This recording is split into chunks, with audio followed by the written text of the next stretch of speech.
Bay Area.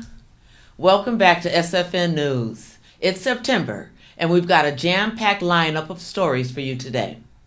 From the latest in local politics to the best news spots in the city, we've got you covered. I'm Diane, and with me is the best show producer, Javon Giles. Hey, Javon. Let's dive into today's top stories. First up, voting and civic engagement. With election season approaching, many young people are asking, does my vote really count? It's a valid question, especially in an era where voter turnout among younger demographics has historically been lower than older age groups. However, in recent years, young voters have made a significant impact. For instance, during the 2022 midterms, voter turnout among those aged 18 to 29 reached 27%.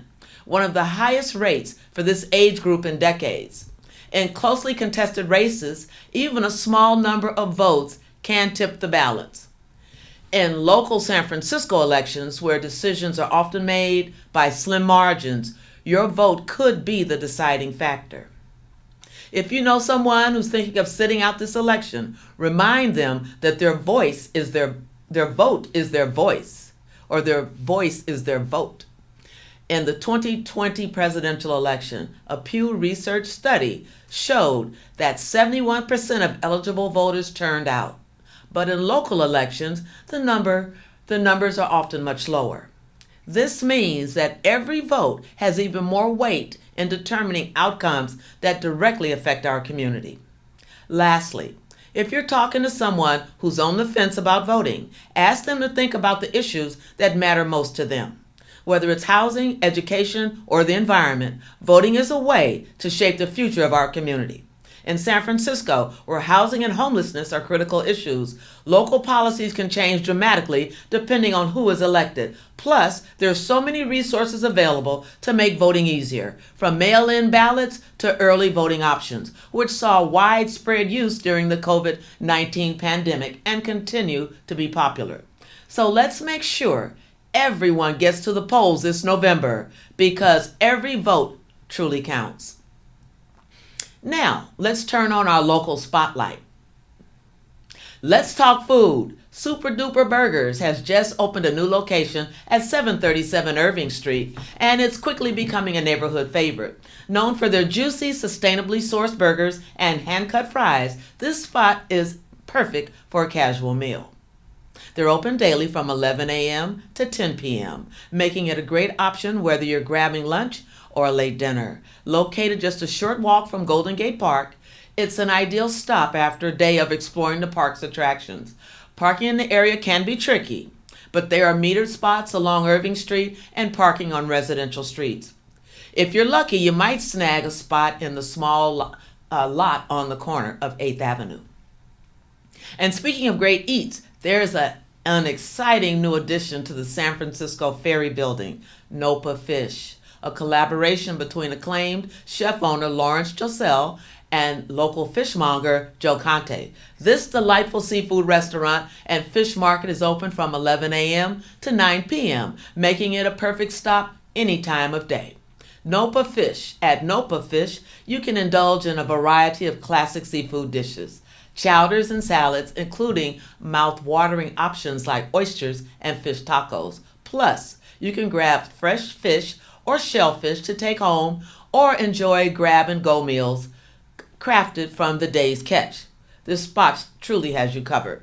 Situated in Suite 31, where the San Francisco Fish Market once thrived, Nopa Fish promises to be a new culinary gem for both locals and tourists alike. The Ferry Building itself is an iconic destination in the city, with ample parking options available, including nearby Embarcadero Center garages, which provide convenient hourly rates. Public transit is also a breeze, with multiple Muni and BART lines stopping directly or near the Ferry Building. So next time you're strolling or driving along the Embarcadero, don't miss your chance to treat yourself to some top-notch seafood at Nopa Fish.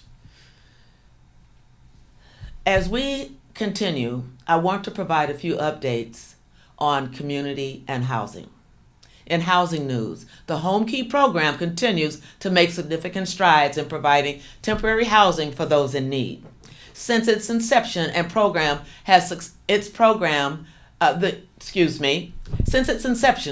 has successfully converted over 6,000 hotel and motel rooms across California into safe and stable housing units for vulnerable populations. In San Francisco alone, more than 1,200 units have been made available, offering a vital lifeline for many in our community during these challenging times. The program is a crucial component of the city's broader strategy to address the homelessness crisis, which saw a 15% decrease in unsheltered homelessness between 2019 and 2022, thanks in part to initiatives like Home Key. In addition, there's promising news for the RV residents who were displaced from their location near the San Francisco Zoo and forced to relocate. These residents could soon benefit from up to 3 years of subsidized housing, providing much needed stability and helping them avoid the uncertainty of life on the streets. This measure in part is part of a larger effort to address the unique challenges faced by those living in vehicles, a population that has grown nearly 40% in the Bay Area since 2017. Offering subsidized housing is a significant step forward to ensuring that these individuals and families can transition into more permanent and secure living situations. In other community news, former San Francisco giant Hunter Pence is giving back in a big way. His nonprofit is cleaning up Tenderloin Elementary, making it a safer and cleaner environment for students. It's always inspiring to see local heroes stepping up to support our schools. Now, let's focus on two topics impacting us all: business and jobs. On the business front, there's some tough news for the Bay Area. Cisco is cutting 6,000 jobs in the region, a significant blow to the local economy. This comes as part of a broader restructuring plan that has seen the tech giant reduce its global workforce by nearly 10% in response to shifting market conditions and economic uncertainty. The layoffs are expected to have a ripple effect, especially in the Bay Area, where the tech industry has been a major driver of growth. With unemployment in San Francisco currently at 3.2%, many of these displaced workers will be facing a challenging job market. The local tech sector, which has already seen a slowdown in hiring, may struggle to absorb such an influx of job seekers. And in other news, remember Specialty Towing? The company that made headlines when they attempted to tow a car while it was moving? It was still moving, sparking outrage and a wave of complaints. Well, they're back in the spotlight as the city continues to investigate their practices. The investigation has uncovered multiple instances of questionable behavior, including allegations of predatory towing practices. The city is now considering stricter regulations for towing companies to prevent similar incidents in the future. It's a wild story that just keeps getting more bizarre, and we'll keep you updated as more details emerge. Turning to education, San Francisco Unified School District is grappling with a significant challenge as the new school year begins. 120 teacher vacancies remain unfilled. This shortage comes on the heels of recent school closures and budget cuts that have strained the district's resources. With an average student-teacher ratio of 21-1, these vacancies raise serious concerns about the quality of education that students are receiving. Research consistently shows that smaller class sizes are linked to better student outcomes, including higher test scores and graduation rates. The current shortage threatens to undermine these gains, and particularly in underserved communities where the need for experienced educators is greatest. Adding to the financial strain, many are questioning the allocation of lottery funds that were promised to support education.